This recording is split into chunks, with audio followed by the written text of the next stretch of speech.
بڑا اچھا سوال ہے، اور ایسا سوال ہے جو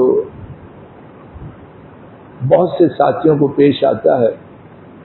سوال یہ ہے کہ جو شخص گھر میں فجر کی سنتیں پڑھ کے آئے، فجر کی نماز کی اقامت میں ابھی وقت باقی ہو، تو کیا دو نفل پڑھ کے، جس کو تحیۃ المسجد کہتے ہیں، وہ پڑھ کے بیٹھے یا اس کے بغیر بیٹھے؟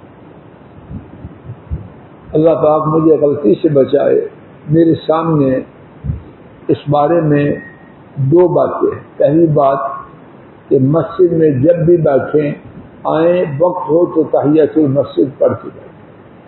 دوسری بات میرے سامنے یہ ہے کہ فجر کی دو سنتوں کے بعد جماعت کھڑی ہونے تک اور کوئی نماز نہیں۔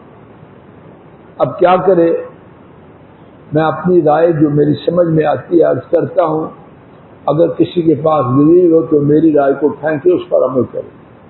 میری جو سمجھ میں بات آئی ہے کہ دونوں میں سے جو بھی کرے انشاءاللہ ٹھیک۔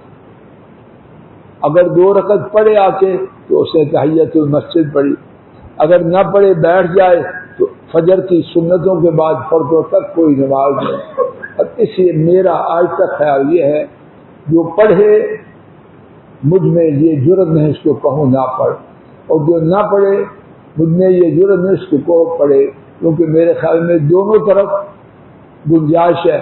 ویسے میں نہ 3 میں، نہ 13 میں، نہ 1 میں، نہ 2 میں جب گھر میں اللہ کی توفیق سے اللہ نصیب کرے فجر کی سنتیں پڑھ لوں تو پھر میں آ کے نہیں پڑھتا، اتنے وقت میں کچھ اللہ سے دعا کر لی جائے۔